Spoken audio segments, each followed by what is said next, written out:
Oh, Geoffrey. Hey, what's up? Can you hear me good? Can you hear me well?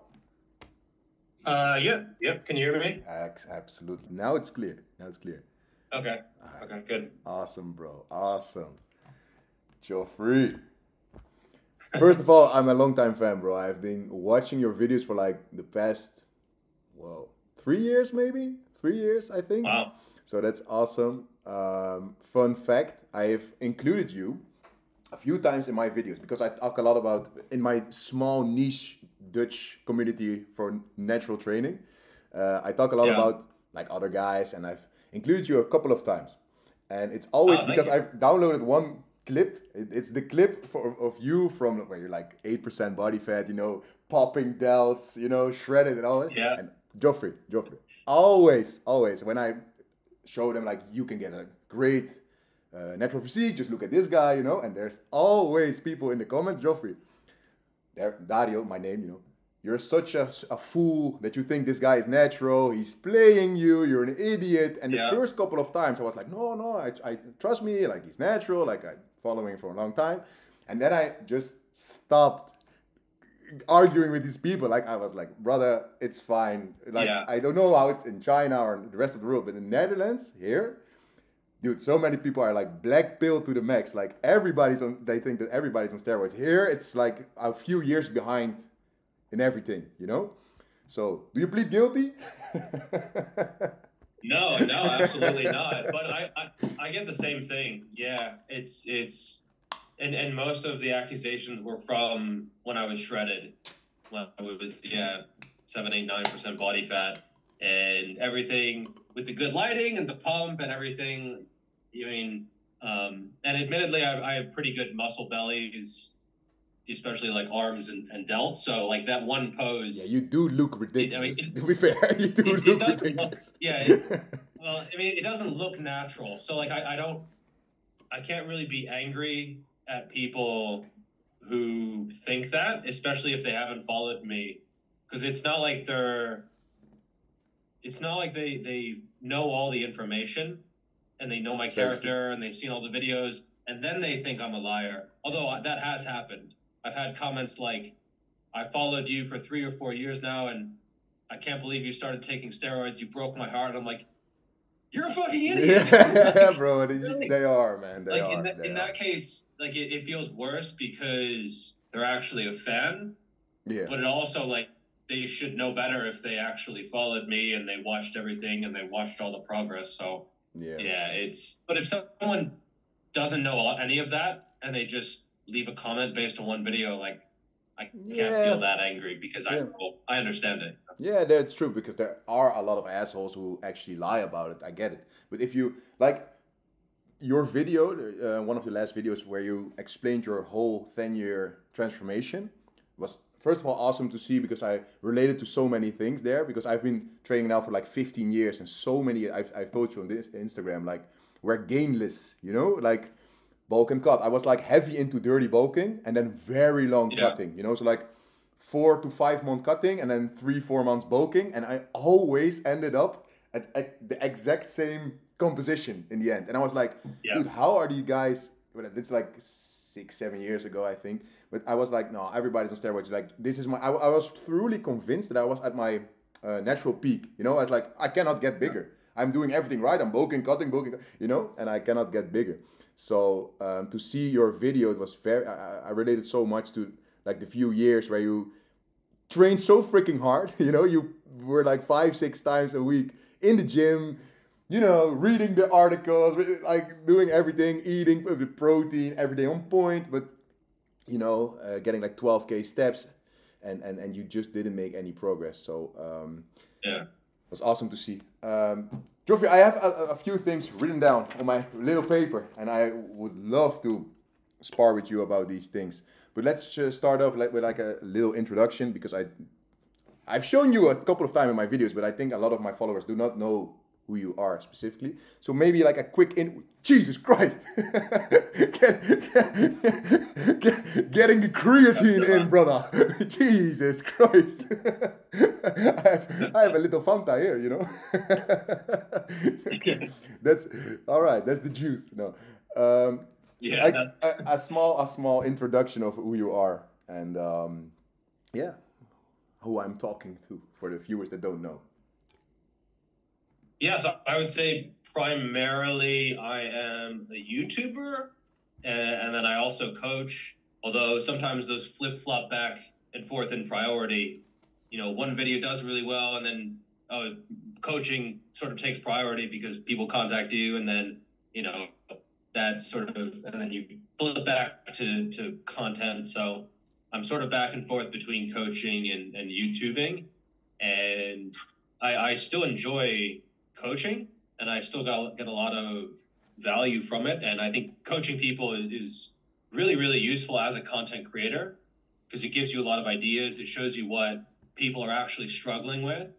Sometimes if you're just going based on your own experiences, that could be totally different from most people, right? Yeah. Oh yeah. Most people are kind of normal, but you could have just something weird with regards to yourself. Maybe there's one exercise variation that you responded really well to, but then as a coach, maybe you tried on a few different people and you consistently get people saying like, no, I think I actually prefer this. And you're like, okay, the average person maybe isn't the same as me in some ways, right?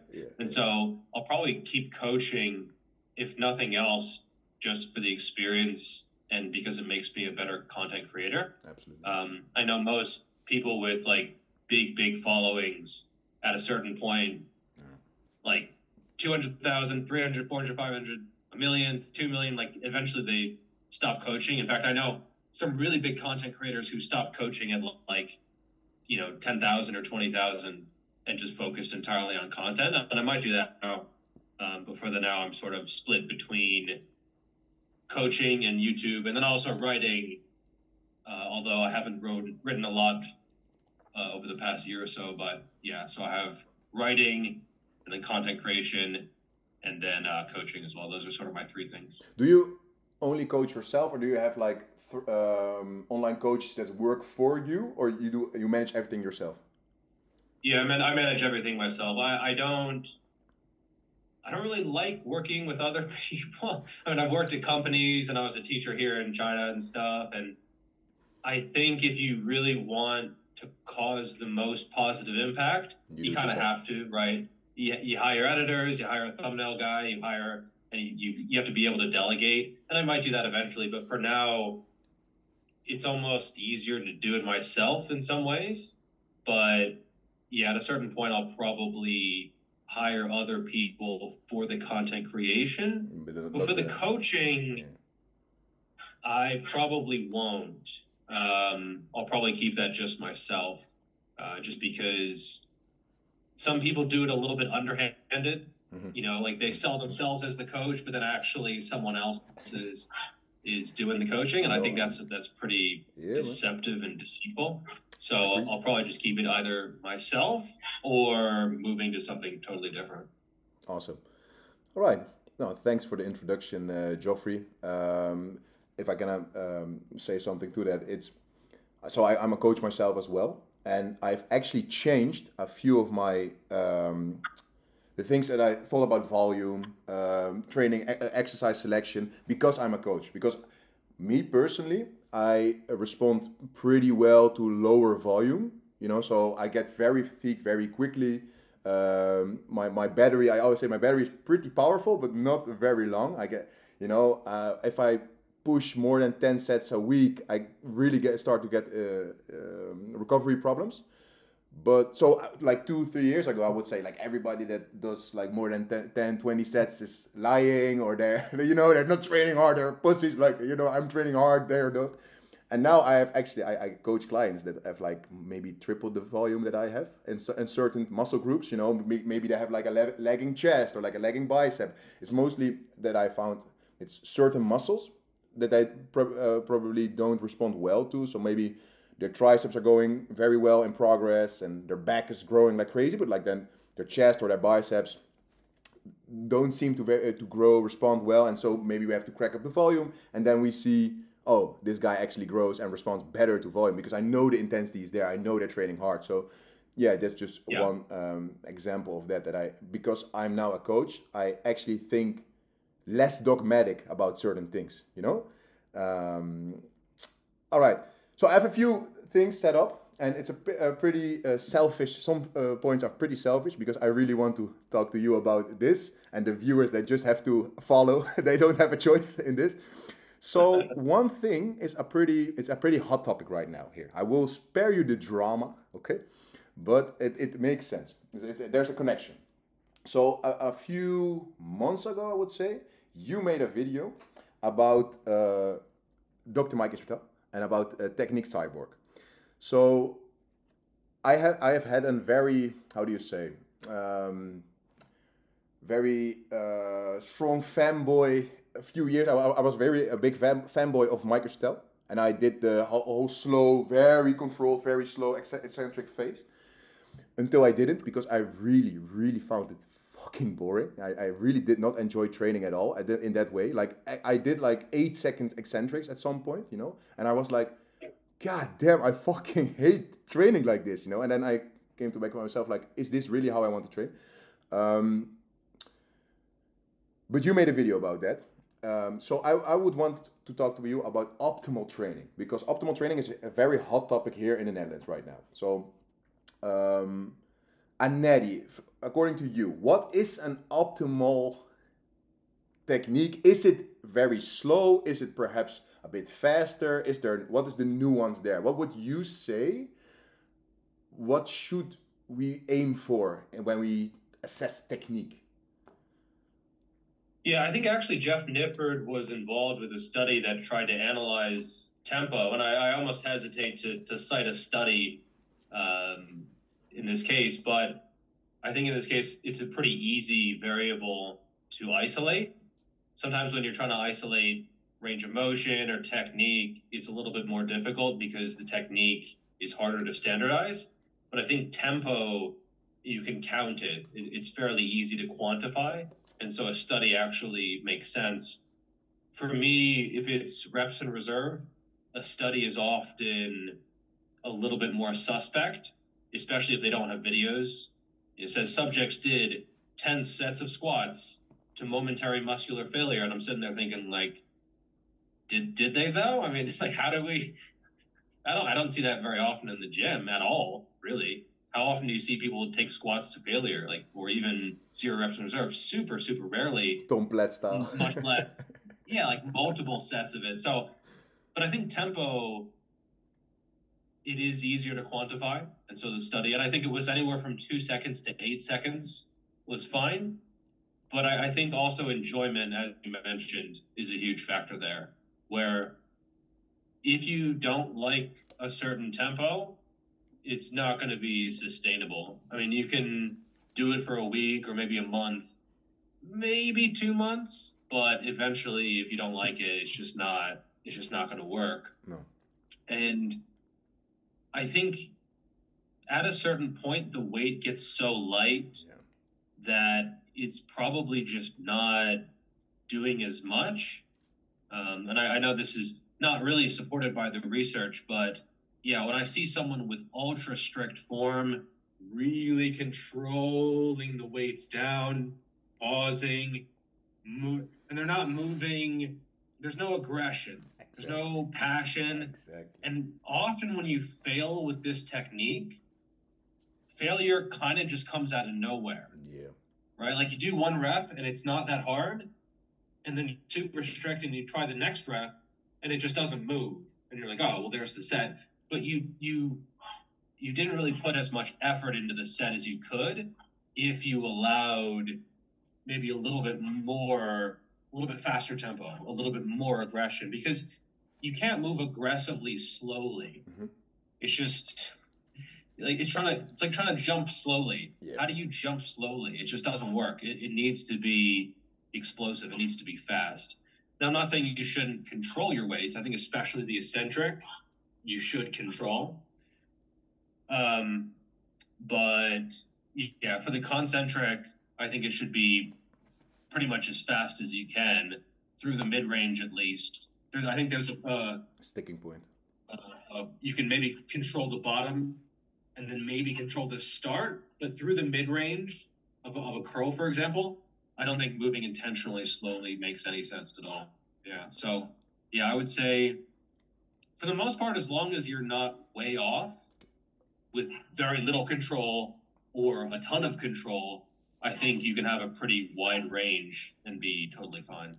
Yeah, so what I usually suggest is, like, as you said, concentrically, I really want to be as explosive as possible. So I do not like, let's say I do a bench press and I press like this. I really try to explode for me. Also because I enjoy it the most. I like to be, I feel strong. I enjoy using a heavier weight. I know that's not like necessarily better for hypertrophy, but I just enjoy trying to use more weight. Now I will say I have a pretty fast eccentric phase as well. So where I was a few years ago with the 8 seconds, it's now more 1-2 seconds in most exercises. There are like some exercises I don't fuck around with, like a dumbbell pullover. Like I don't like to, you know, to snap my shit. So there are certain exercises I like, okay, let's calm down in this position. But most of my exercises are rather fast. But with my clients, I always say like, yeah, like between 1 and 4 eccentric is probably fine. I personally do not like to go above 4 seconds. There's another reason why. And I noticed this when clients send me their videos. If you go longer than 4 seconds, they become very inconsistent. And I was like this as well. So I had like one eccentric phase where I was like 6 seconds, then the next like 5, then 4, then 7. And reps are not really measurable that way, because if you do like a set of 10 and some reps are 4, then 6, then 7, then 5, and then the next week you do you try a set of 11, but now your reps are maybe a bit faster. You think, oh, I had progress. I did a rep more. But did you though? Didn't you just do it faster? Because I noticed when I did the very controlled stuff that I would get bored towards the end, and I would go a bit faster. I would start very slow. Oh yeah, Dr. Mike is you know. And then I was like, yeah, let's go a bit fast, and it was not very measurable. So now I'm way more consistent because I just train how I like. It's a bit more meathead style, if you will. You know, it's a bit more. Yeah. Like I get sometimes flagged for having a bit uglier style, a bit like Bugenhagen style of training sometimes. Not everything, but a bit more, you know, horse cocking, if you will. Yeah. So yeah, also because I enjoyed way more, but it's not seen as optimal. That is the discussion. I have a discussion with other coaches here, influencers here, that say that the very controlled is way more optimal, with very lightweight. Sorry? Yeah. I don't know if it's more optimal. I would say the biggest draw of more control would be possibly a reduced risk of injury. Yes, and I always say that. I always say that. Yeah, and I think so. This is going to be exercise dependent. You mentioned a pullover. I think anything that is putting you into a deep stretch, especially if it's sort of like a weird or awkward position. Yeah. Like for instance, a preacher curl. You know, I'm not slamming out of the bottom position of a preacher curl just because I've seen too many compilations of stuff going very wrong at the bottom of a preacher curl. So yeah, I'm very controlled going into that position. But other movements, like a side raise. Who's gonna snap their shit with a side raise? You know? Yeah, exactly. Yeah. So like delts, traps, quads. I'm really just not. I don't care about being careful with those movements. Most like quad tears and most most pec tears are often enhanced guys, and that goes back to, I think, a big part of the reason why Mike Israetel trains this way is because he is enhanced, and so he is being more careful. And I think he's a very strong dude. Let's be honest. Like I think he can like bench like 5 plates. You know. Yeah, the stronger you are, the more careful you need to be. Yeah. And if you're enhanced, you need to be even more careful. And so, yeah, I think he trains that way. And I understand why he trains that way. Yeah. But he also, I'm not gonna say he also needs to realize, because I think he does realize that most of his audience is not strong at all. You know, when you have 1 million or 2 million subscribers on YouTube, you're going to have mostly beginners, some intermediate, and then a few advanced. And a lot of the concepts that he pushes are for either advanced natural lifters, maybe, natural, or enhanced advanced natural lifters. And so, you know, what percentage of his audience has to really be careful but then, with the weights they use in their technique? It's like a couple percent, 1%, 3%.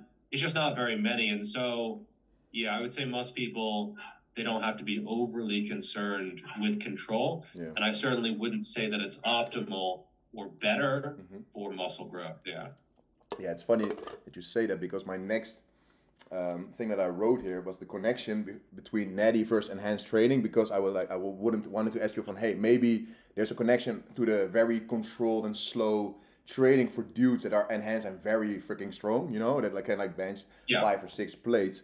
So it's funny that you already addressed that. So that is the next topic that I wanted to pick your brain about. Is I often say, and it's a pretty controversial statement here, that I do not like to listen. For the most part, there are guys that are enhanced that have good advice, but I do not really enjoy listening to them because they should have been like an excellent natural lifter, they were excellent naturals and then they hopped on to try it out. But even so, I always use Wesley Vissers because he's a Dutch bodybuilder. Maybe you know him, the Dutch giant. He came in second at Olympia after Bumps. Yeah. Or he was first at Arnold, and now he's the direct competitor of Chris Bumps. Obviously, here he's a legend because he's Dutch, right? And I live in the Netherlands. But even when I say this, because he's like one of the best bodybuilders in the world, you know, Chris Bumstead level. But I say to people like, listen, he's a legend, very, very good bodybuilder. But for general, like natural lifting advice, I would not listen to him personally. And people are like, that's crazy, bro. He's like one of the best bodybuilders in the world. How can you say this, you know? But I was like, yeah, but, you know, there might be some differences between natty lifting and natural lifting. So I wanted to pick your brain. What would you say? Because then people ask, okay, why? Why is it different? So what would you say are the biggest differences between natural training and enhanced training? So the injury issue. Yeah, so the injury issue is going to be one of the biggest ones, I would say. I mean, you look at Dorian Yates, he tore his biceps and I think also his triceps. He was pre-contest, but if he had been natural, would he have torn those? I think unlikely. And so I think acute risk of injury is probably the biggest one. And unfortunately, this means that a lot of natural lifters who follow enhanced lifters, they are overly conservative and they're overly afraid of injury. Like I just had a client today who asked me, like, should I be worried about tearing my pec when doing dips? And I said, well, no, not really. It's just not something you need to be concerned with. And if you think about that too much, you get up in your own head and you're not going to train hard. Exactly. Those last few reps, you can't be thinking about that. At most, you should be thinking about your technique, and then hopefully at some point not thinking at all and just pushing really hard, right? Yes. Your body is just performing. Absolutely. But yeah, so you can't be too concerned about injury. Some enhanced lifters, they're not too concerned about injury. I would argue maybe they should train more like Mike Israel, actually, because you do Very see... real style.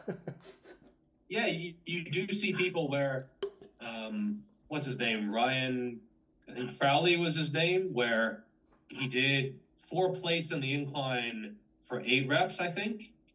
And then they decided, and it looked very shaky. So he was kind of shaking back and forth when clear imbalances. He wasn't going all the way down. It looked ugly. And I would not recommend going up. He hadn't even been doing the movement. He'd had shoulder pain before. Yeah. I mean, there were like a dozen red flags that were going on. Yeah. And he decided to go up to 5 plates for a single for social media. And he tore his pec and I think the tendon and just everything. You just saw it all separate out from the shoulder, and it was awful. It was awful. And I got tons of messages from people like, "Oh, I'm never incline bench pressing again." I'm just thinking, that's not the takeaway from looking at that. it's, you know, there are a dozen reasons why this happened, and the exercise itself is really far down on the list.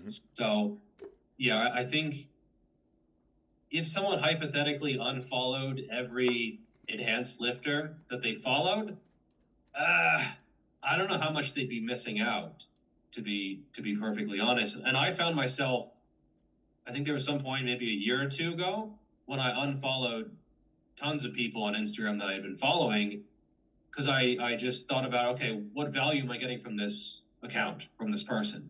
And there's some that I still follow. Like I still follow Ronnie Coleman. I still follow Jay Cutler. That's not necessarily for training information. Just icons, you know. Yeah, I'm not saying they're bad sources of information, but you know, I'm not getting my pen and paper out when I'm watching a Ronnie Coleman video, or him deadlifting. Yeah. I'm not like analyzing the technique. No, that's just a hype video, right? Like they're legends, and that's more why I follow them. But there were a whole bunch of like mid accounts, guys who weren't legends, but I knew of them. And I just thought, like, when was the last time I learned something useful from this account? And like, there were a whole bunch of 1990s bodybuilders there who I was following. And I'm like, they're just putting out ads. Like, it's just all advertisements. Yeah. It's not even informational. Yeah, trying to use their prime few years just to push some products. Like, guys, I'm still relevant. You know, I was a bodybuilder 30 years ago. Listen to me, you know. Yeah, and if you got to make ends meet, like, you know, I'll never get, what's that Chappelle line, never get between a man and his meal. You know, fair enough, you got to eat. And as long as it's not anything shady, deceptive or underhand or really bad, like, you know, you do you. But for me, like, I just thought, logically, realistically, am I getting any value from this person? And in most cases, the answer was no. And so I unfollowed like half the people I was following. And so, you know, going back to natural versus enhanced training, I would say there's more similarities than differences. What people need to realize is that drugs allow you to make progress when you otherwise would not. So I think at the highest level, the guys who are the Chris Bumsteads, the going for the gold, going for the highest of all the prizes, I think they're training really, really well. But if you see some 19-year-old guy on TikTok who looks amazing and is on a ton of juice, he might look amazing and know absolutely nothing. He might know nothing about training, or very close to nothing. He doesn't know any kind of programming, periodization, technique. No, he's just really gifted, and he took a lot of juice. And as long as you go into the gym and you kind of just move around a bit and maybe not even go close to failure, you're going to get incredible results with a combination of genetics and juice and maybe a genetic response to that juice. And so I think in that case, especially on these more visual platforms, TikTok, Instagram, the juice is going to allow them to do things and still look really good. Whereas if they were actually natural, they would look maybe okay. They wouldn't have a standout physique without the juice. And so that is where you can't just assess, oh, this is how someone looks. They must know a lot. In that case, they could be doing something that is totally wrong and that won't benefit you at all. You know, like half reps or just really rushing things, or doing super high volume or super low volume, or only eating a few times a day or something like that. So, I mean, there are a lot of things that the juice can cover up that you don't know, and they might not even know. Yeah, and so keep in mind that if someone builds an impressive physique naturally, 99 times out of 100, they learned a whole bunch. There's going to be that one guy who just was a complete freak. And you talk to him, and people think he's enhanced, and he's not only natural, but he didn't actually learn very much. He's just like, how did you get this physique? And you know, people think, oh, it's probably juice, but in some cases, they're actually natural. They're just that good. Yeah. They're just that gifted, where they can kind of train like a juiced guy and get almost juice-like results, but actually be natural. But that's super rare. I have one client right now. He's also a good friend of mine. 100% natural. 1 year into lifting. He's from Angola. You know, African. Are you still there, Geoff?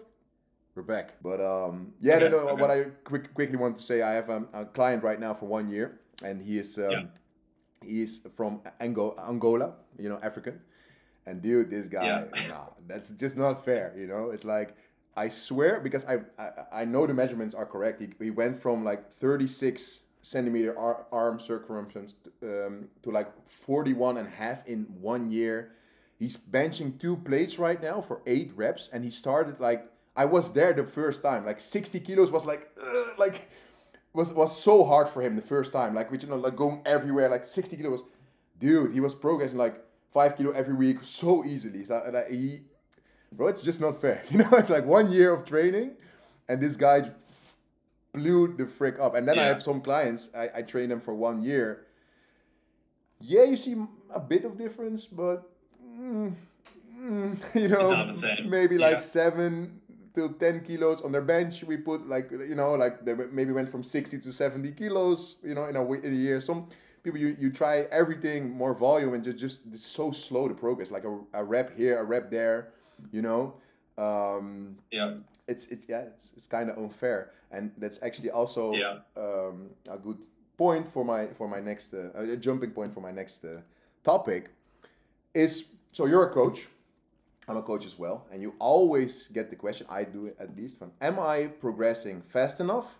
Or am I doing things optimal enough? Yo, Geoffrey, is the plan? Is it working well enough, or should I be doing more? Can I get more gains if I do this, or that? So my question would be like, so I have my own opinion. I have what I say to them, but I would like to ask you as well.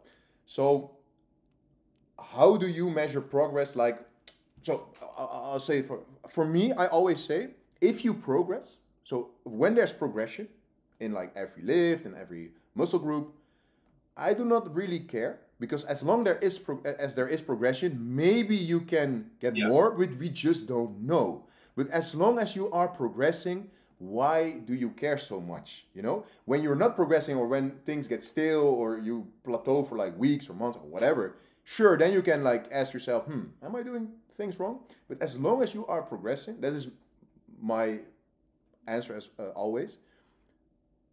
Why do you care so much? So I would like to ask you, if you have a client that has these questions, am I doing things optimal? What would you respond to somebody like that? I think what irks me more is when someone asks how much muscle they can gain in advance. Yeah. Like, oh, with 3 months of working with you, how much muscle will I gain? And I'm just thinking like, I don't know. I understand. Like, if you hire someone else for something, I mean, if you hire a lawyer or a doctor, you would know what the result down with any kind of real certainty. Like, you could get that, like a client like that guy from and you know, he's going to be 2, 3, 4 times as much as the average. It's just, and maybe you can see that. I mean, I think there are differences between the races, and that's a touchy topic, but realistically, it is. It is. Yeah, it is. And I don't know why it's a touchy topic. I guess we don't want to confront the fact that there are differences, even though they're so obvious. Yeah. You know, if I get a client from West Africa and his parents were bodybuilders or something, and he's like, what are the results I can get? I'm thinking like, oh, pretty damn good, probably, right? Yeah, probably. And so, yeah, it's just so obvious that there are differences. So I would say that irks me more when someone wants to know before they even step in the arena what the results are going to be. Yeah. Now, I actually just had someone ask me the other week. He's actually a content creator that I'm working with, and he's been making really good gains. And he asked me, like, should I be doing more volume? You know, could I be progressing faster? And I think if you extrapolate out the rate of progression that you've been making, another 3 months, and another 3 months, and another 3 months, and then 6 months after that, Right. All right. We should have another 40 minutes. It's like putting another coin in it. But I tried going through a pro just for this conversation. I tried paying them, but I don't know. It didn't go through. So it's fine. It's fine. This works. Yeah. Okay. So you were saying you were working with a content creator. Yeah. And he was asking like, hey, can I make more progress? Huh? So continue from there. Yeah. And so I think I'm a very similar position to you where if you're still making progress, it's possible you could progress faster by either doing more or doing less. Usually by doing more, but sometimes if you feel bad, if you feel beaten up, I think it's best to reduce the volume or the workload or change the exercise a little bit more proactively. I'm a little bit more proactive as a coach than I used to be, just because, and I'm more demanding of communication, I guess I would say, where I've had instances where someone was like, oh, I hurt my back. It's been giving me trouble for 3 weeks now. I'm like, you could solve it. Like, I would be good to know, you know? So I'm a little bit more proactive, I guess I would say.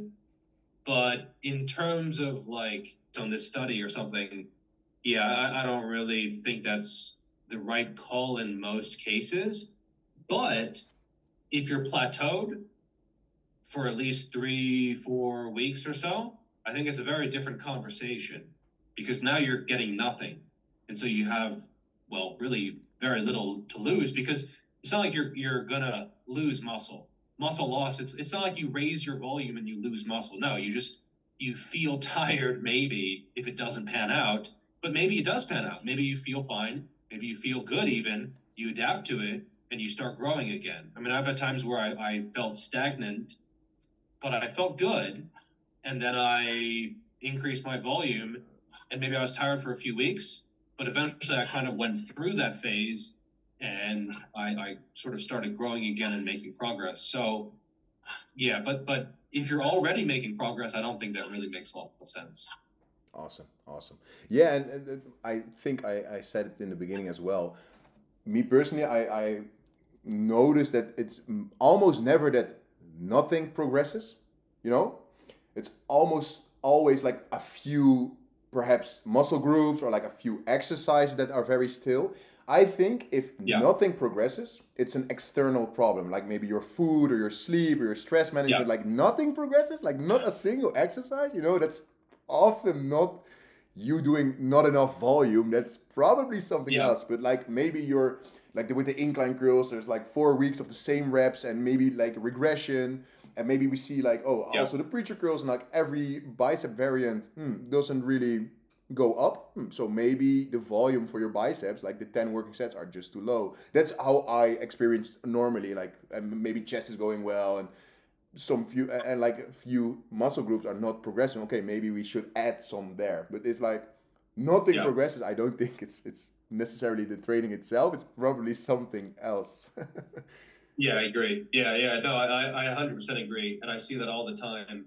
Some movements seem to be a little bit more stubborn than others. Yes. I find pressing is often fairly stubborn.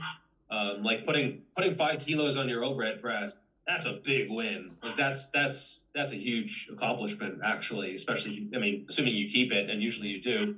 Whereas putting 5 kilos on your squat, that's pretty normal from like a week to week. So I would say things that are more technical and more compounded seem to be easier to progress on.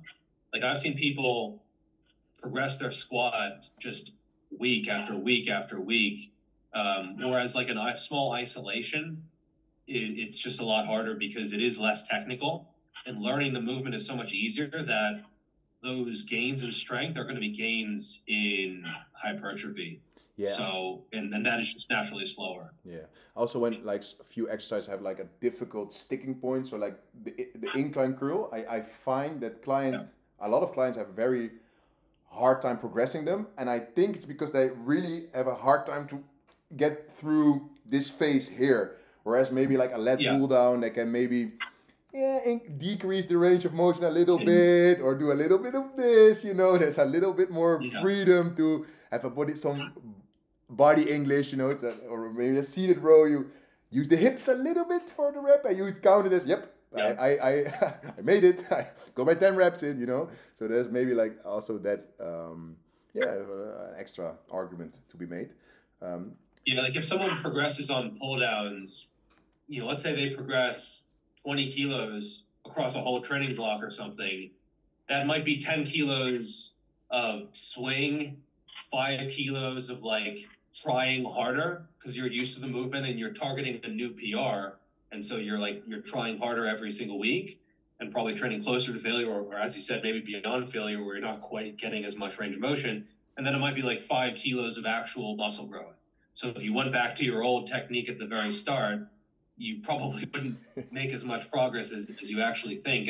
And I don't think that's necessarily a bad thing. No, it's also fun. It's also fun. If you think, oh, I'm progressing, you enjoy the gym way more than if you always have the same freaking reps. You're very demoralizing a bit. Like, bro, I'm not.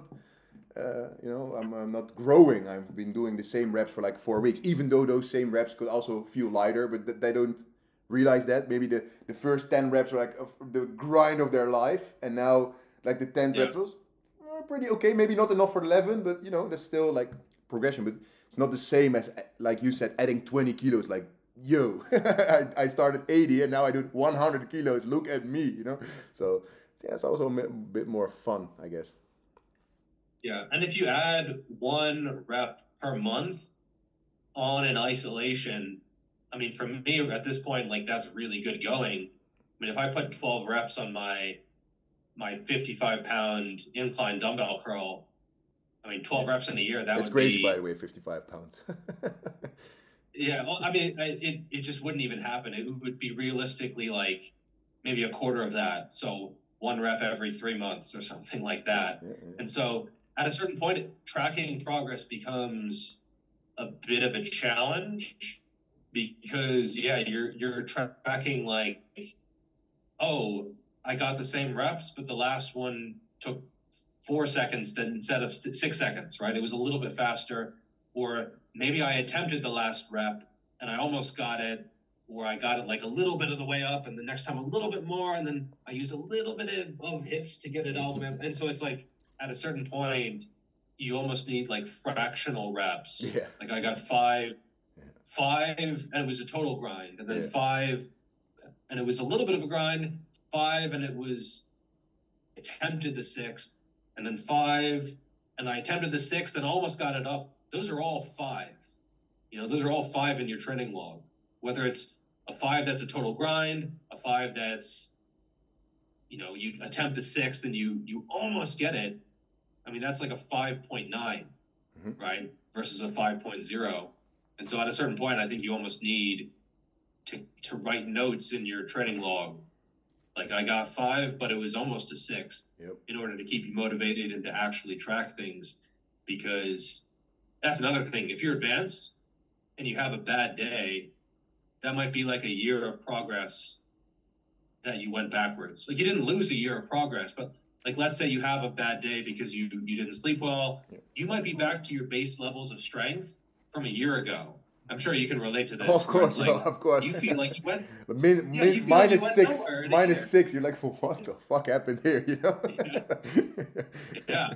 And so it's one of those things where a beginner is making progress so fast, especially that guy from Angola, where they are always the best they've ever been. Yep. Even if they have a bad day, they are still the strongest they've ever been. And so they're always hitting PRs. And they're not even realizing how fast they are. I try to tell him every time, like, this is not normal. And he's like, why? I just pushed. It's like, it's so funny. It's so funny. And then I have the next call, and I'm calling him, and then the next call, it's like, we're really working to get like 1 rep in for like the 4th set, and we're celebrating, you did a rep more after 3 weeks. And with this guy, another 5 kilos. Okay, yep, go. It's so crazy. So it's a bit of a tough pill to swallow, but I think you have to just sort of accept that you kind of just best you can, and there's optimal training, but you know, it's going to be different for everyone, and the results are certainly going to be different as well. You know, where you might be doing everything perfectly, and someone else might be doing something imperfect, just okay, yeah, and they're still doing better than you. And that's where, especially the younger guys, I see them compare themselves to other people all the time. Yep. And then you get into like the drug side of things. Yeah, and so they're on TikTok and they're seeing these guys just rocket past them, or they're in the gym and they see their friends hop on and sort of just zoom by them. And I think especially if you're a younger guy, you know, 16, 17, 18. You don't think about the future. Yeah, it's tough. I'm sure that's tough. You just want to go to prom and, you know, get Tiffany or Samantha to notice you, like, you know. Like, well, it's interesting because, yeah, women don't care as much about that as most men think. No. Yeah, like you'll get mostly attention from other dudes, yeah. And it's just it's not nearly as important. Most women care that you're like in decent shape, yeah, and you take care of yourself, and then like, you know, other stuff is probably more important. But who already has a decent physique, and they're like, yeah, a few more pounds and I'll start skills and to talk. But and if I get converse and if I get 19-inch arms, then they'll come. Right, yeah, like you're on a date and she's like, so are those 18.5-inch arms or 19? And you're like, 18.5. But with a pump, 19 for sure. With a pump, 19 for sure. Yeah, you gotta get a pump before the date, so you could actually truthfully say they're 19. That's funny. That's funny. All right, Job. I won't be taking you. I won't be stealing your time for much longer. But I do have 2 more questions. One is very specific, and because you're the tricep guy, right? So you're the tricep guy, in my opinion. So I don't know if you follow this trend. Yeah, that's also biased. That's also biased. But you have got an insane freaking long head on you. So I don't know if you have followed the trend in the science-based community, but it's not. So first of all, I think in my opinion, most of your tricep work should be long head focus. So like overhead things, like skull crush, overhead things. But if you have to believe the latest science, pushdowns are now, right? Pushdowns like with a V-bar or something are now not optimal and stupid to use. You know, like My Wolf, Man Enhancement, and I like those guys. But they say like, don't use them. And I'm not convinced yet because of this study. You know, I think you probably know the study. They had like the overhead group and the pushdown group, and they also saw more growth in lateral and medial head from the overhead work than the pushdown work. But I think it's a bit too soon to jump to conclusions to exclude all pushdown work. What do you say? Do you think, no, they're right? Or do you still use a bit of, like not all the training, obviously, but like include them as extra volume maybe? Or? I would say there's 2 things here. First, I think the pushdown was actually better for some location of the triceps. It was either proximal or distal, I want to say. I forget which. Probably. So it was either, you have distal, you have proximal, of course. And regional hypertrophy, right? So it's not like the muscle grows entirely uniformly. No. Different areas can experience different amounts of growth. And so, I would say there is a possibility, as one of these studies suggested, that you could have local muscle growth that is different in a pushdown compared to overhead work. Mm-hmm. So that is one possibility. And I also think having some variability in your training is probably a good idea. And the main reason for that with regards to a pushdown is that often the limiting factor for getting some big ass arms is your elbows. It's your elbow health. It's keeping in one piece. And I can't tell you how many guys who have big arms, they ran into tendonitis issues. I have golfer's elbow and tennis elbow, both. Exactly. Like that's almost like the norm. Yeah. You know, if I see someone with how big are your arms, by the way? So in centimeters, this one is 47.5 and this one is 47. But I don't know what that Okay. is in inches, like 18. Let me check. 47.5 divided by 2.54. So 18.7. So we have like the same size arm. Yeah, but I think you least have my like right arm. yeah, but you Yeah, my right arm is 18 and 5/8. So it's basically the same size. Yeah. And then my left is actually a little bit smaller. It's just over 18. So we basically have the same size arms, except for this one needs to catch up. And if I talk to a jack natural lifter with 18 to 19-ish inch arms, and I'm like, so you ever had elbow pain? Yeah, a lot. Most of the time, at least 50%, I would say, they say yes. Yeah.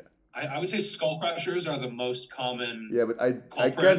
cannot exclude them. I love them too much. You know, I love skull crushers too much. Yeah. It's one of those things. Sometimes the best exercises are the ones that beat you up the most. Yeah, but I cannot. There's definitely a correlation there where, man, I love that. It's like an abusive relationship. Yeah, it really is. It really is. But Yeah. I must say, for the dumbbell variation. So I usually do like 20-week blocks for me. You know, so I do 20 weeks, and then I change a few exercises. And the EZ bar really fucked me up, but I could load so much weight. It was so good for my ego. Yeah. You know? So, but now the dumbbells, they're actually way nicer for my triceps. But now I have the problem that I cranked up a little bit of the volume for my biceps, because my biceps compared to my triceps are a bit lagging. So now I ran into some cover elbow issues. It's manageable. Yeah. Manageable. It was worse like 6 weeks ago. It was really like, oh my god, I could not do anything supinated. It was really, I had to use like straps and like cable things, because like normal preacher curls were so freaking painful, you know. So now it's getting better. But yeah, no, elbow issues like the last 2 years. Yeah, I really tried to push the arms, you know, so you know. It's rough. And so I think that a push down is a really good way to start an arm focused day, or maybe if you just have an upper day and you want to put in 2 triceps exercises, starting with a push down before the overhead work or before the skull crushers, I think that takes care of at least some of those issues. It's not perfect. It's not like you can just put in 2 sets of push downs and then do whatever you want and you'll never have elbow issues. But I find that it does help. Yeah. And I don't think I've ever had elbow issues from pushing or from pressing or doing extensions. No. I actually say a lot of that is due to having push downs first pretty religiously, right? Yeah. Because it is more of a short and focused movement. Yeah, it is. Where, you can kind of manipulate your body to where you're leaning over the cable and flaring your elbows, and you can get it more of a stretch if you're doing that. You're like really jamming the cable up and getting a stretch that way. Yeah. You know, a lot of people, they look at exercise in 2 dimensions, and so they think, oh, push down. Look at the cable; it's going straight through. But if you flare out, look now. You know, it's perpendicular, so you're actually getting quite a big stretch. Whereas if you're tucked and you have this, now it's a straight line. And so it's actually a very different movement. You flare the elbows and lean forward, especially. Yeah. But if you're staying upright, and especially if you're using a long rope or a dual rope, and you stand back a little bit, it's almost like a kickback in some ways, where you're really trying to extend back and flex at that contracted position. And in that case, it is very, very easy, almost nothing in that stretched position. In fact, you don't even really get to a stretched position because the movement is up here, not even all the way flexed, and then you extend backwards. And you can sometimes get a little bit of lat involved. It's almost like a pullover in some ways. It's a pullover with some triceps flex at the end. And so that's really good for blood flow. It's really nice for warm-up. You're still causing hypertrophy. You're still stimulating muscle growth. But I think it serves just as a really, really nice warm-up. I think most people don't warm up quite enough. They jump right into like their working set of skull crushers, and their body's just not really ready for it, right? I think when so after maybe 2-3 sets of that, then you go into the skull crushers or the overhead work, either with dumbbells or cables, you know, standing or leaning away, that kind of thing. And so, yeah, I think it still serves a purpose. And this is where you can't just look at a study comparing the muscle growth of two movements, because the utility of a movement is sometimes not always, does this cause as much growth on a per set basis? Because that's another thing. If it's a contraction focused movement, you can spam the shit out of it. True. You can do every day as arm day with a contraction focused movement, and you can recover in 24 hours pretty easily, as long as you have like a somewhat reasonable lifestyle. But you can't recover from a whole bunch of really stretch focused work. You know, where you're doing like an overhead thing and you're really, you know, lengthening everything back, either a skull crusher or, you know, maybe some kind of cable setup. If you're really getting lengthy, it's just, you know, you're talking 2-3 days to recover. That's the biceps, with the biceps, I like to start with like a hammer curl. Again, more of a contraction focused movement, not much tension at the bottom. And on a per set basis, probably not as good for muscle growth compared to a preacher curl where you're really, you know, stretching at the bottom, or some kind of Bayesian curl where you're behind the body, or a pelican curl with rings and you're really stretching out the biceps and getting them fully lengthened and having a lot of tension at the stretch. I mean, you can't do a ton of volume like that. And so, on a per set basis, if you're pressed for time, make sure you warm up well and then go do those. Hell yeah. But if you have a little bit more freedom in your program to spend a bit more time in the gym, I think contraction focused movements, they have a lot more utility than some of these studies would suggest. And this is where, again, like most jack naturals figure this stuff out, because just from talking to other guys or studying the silver era guys, or you know, guys who have lifted for many years, or the old guy in the gym, you know, they say, okay, well, warm up with pushdowns. Oh, but they're not optimal. Well, getting injured is not optimal either, right? So I think there's a lot of reasons why there's lifting wisdom and why people do the things they do in the gym. And some bro science is just dumb, but a lot of it actually has some pretty decent reasoning behind it. Sure, yeah. It's the same like with those studies that compare exercise X to Y. It's the same with I don't know if you're aware of these. I'm sure you're aware of the study like 2 years ago. It was the incline curl versus the preacher curl, and it says the guys that did preacher curls got more bicep growth. So every time I did like an incline curl, people would comment like, hey, why do you do incline curl? Did you not see the study? And then recently there was like an abstract. And it says the preacher curl is more for, I think it was forearms, I believe. And then incline curl was more for the biceps. And then the people are like, oh, we got to get back to the incline curls. Like some people really change or have too much value to one single study. And I love science. I love the studies. I think they're a great benefit for the bigger picture.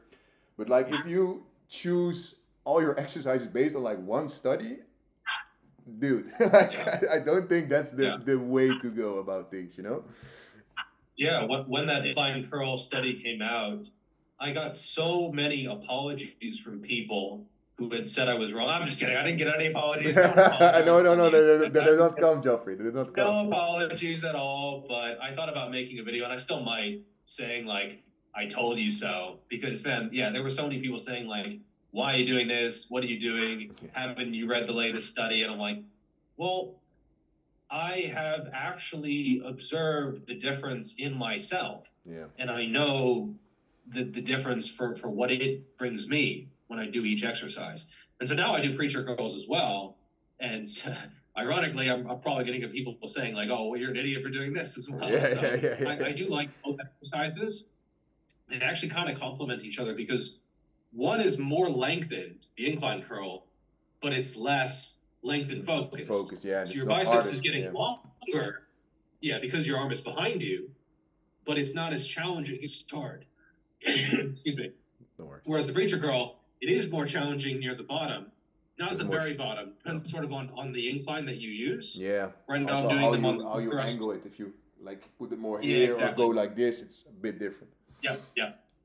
Yeah, and so I've been doing it on the hip thrust machine because I don't have a preacher bench. So I'm kind of like sumo squatting down behind the hip thrust and putting my elbows there.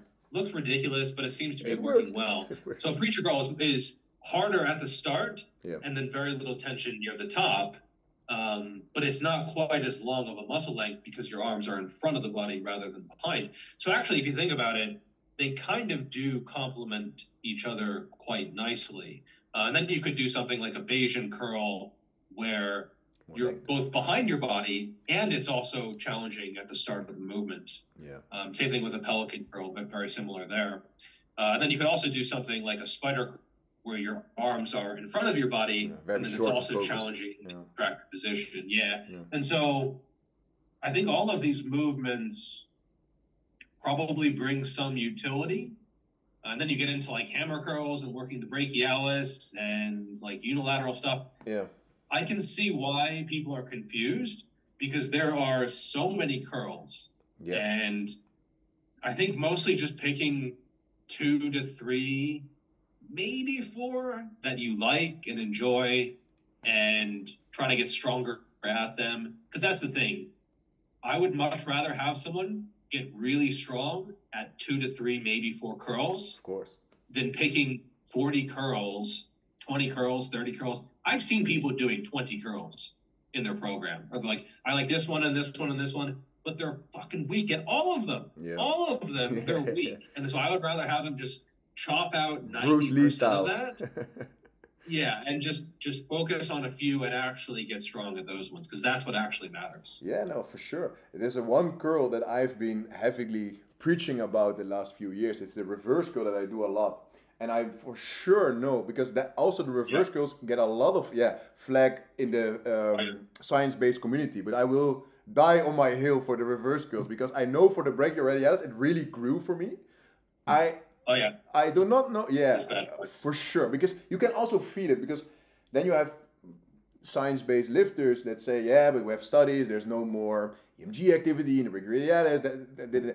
Dude, you can really feel how much your brachioradialis has to work. Yeah. I do not know for the brachialis because it's a bit of a weird muscle, right? Because you cannot really see it, right? But maybe there's a potential there, but I know for sure, for a damn fact, because I've been spamming them the last few years, that the brachioradialis really does benefit from reverse curl. So I don't know, I really like to spam those as well, but not so much for maybe the biceps. I don't really think they get a great benefit from them because it's not supinated. No. But like the brachioradialis, I'm dying on the hill that it's better for that muscle. Yeah, I think probably for elbow health. As well, yeah, for like sure. They're really good for that, I found. Yeah. I had one more last question, and then we'll let you... what time is it that you're in China right now?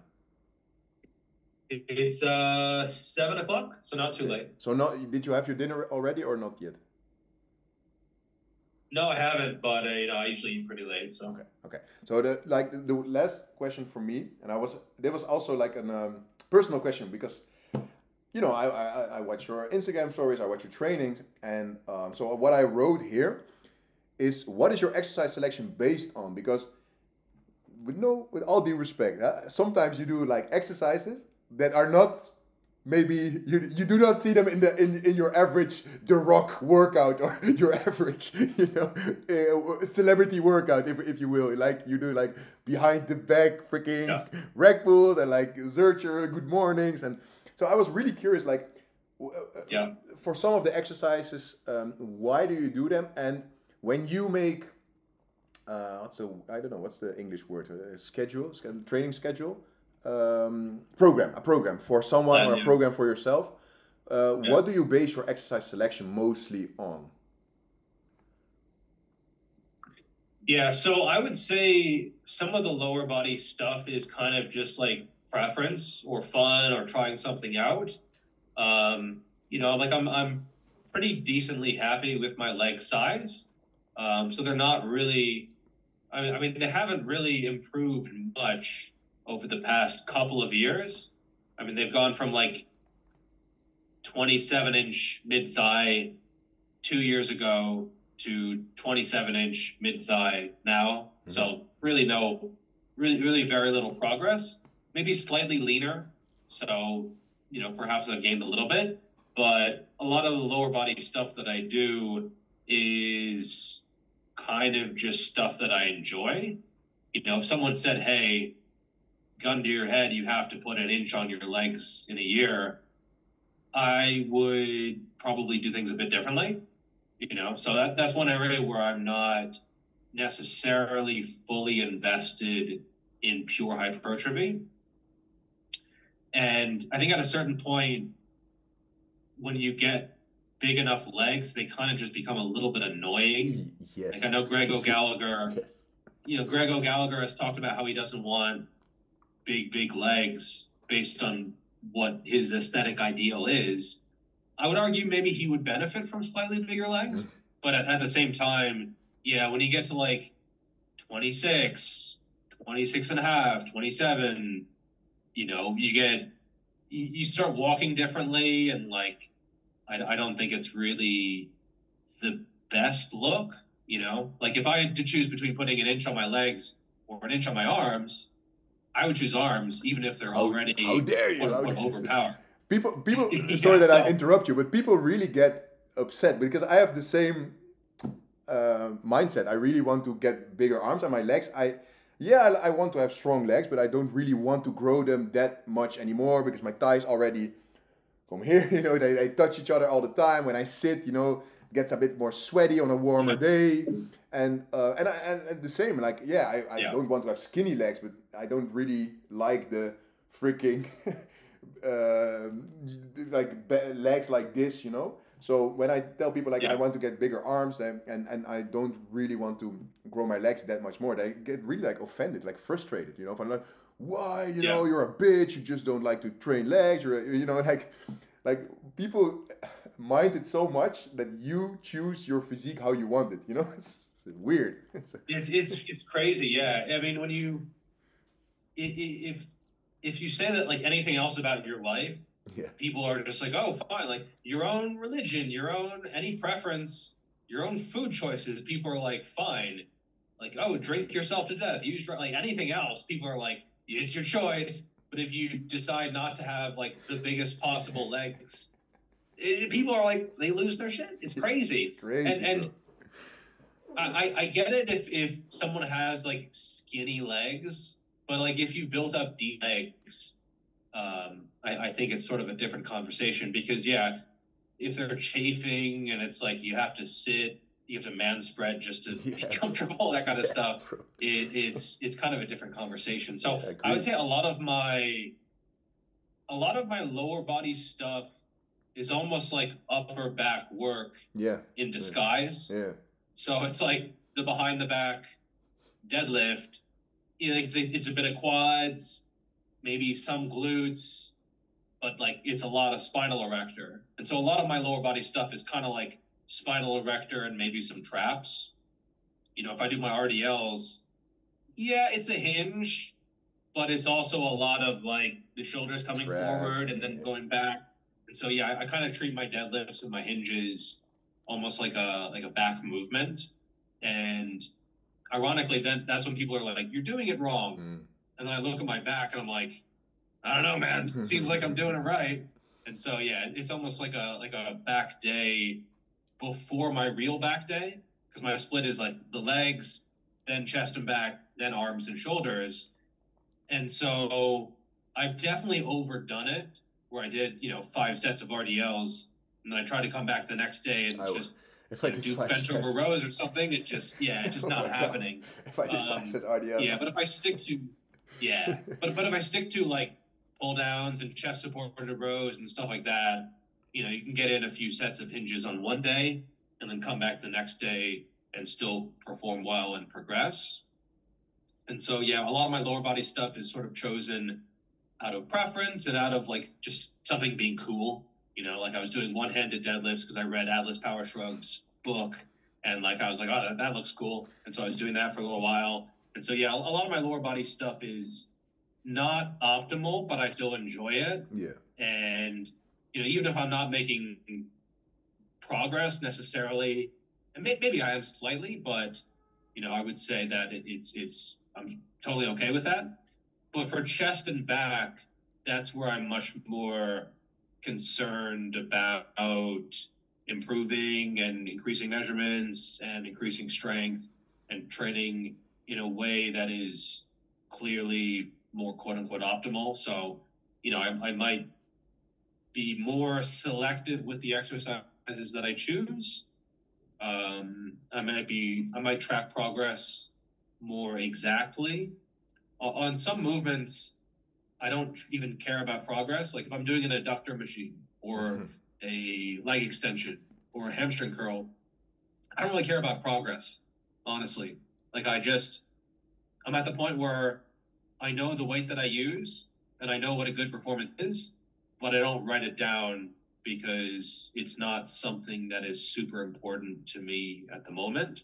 I'll track my compounds for lower body, but yeah, if I'm doing adductors, I'm already maxing out the machine, and it's just something extra to keep the size. But for chest and back, yeah, that's where I'm a lot more exact with my tracking. And then for arms and shoulders, some movements I am very exact with, but there are a few others that I don't track as actively. If I'm doing a cable lateral raise, I'm always going beyond failure anyway. So I'm not really concerned with, and I'm always using a little bit of oomph as well. So because it's both beyond failure and sometimes cheated and sometimes both, tracking progress is so difficult that I don't really care. And so I'm more focused on just giving a good effort, and keeping technique in order to stimulate muscle growth, because I think tracking is important. But if you have to choose between using a technique that stimulates less growth but is easier to track, or something that is harder to track but stimulates more growth, I would rather go for the thing that stimulates more growth. And for me at this point, if I'm doing cable lateral raises, I'm just going to go until I can't even move, right? Like I'm going to, okay, full range of motion. Length of bars. I can't quite get it.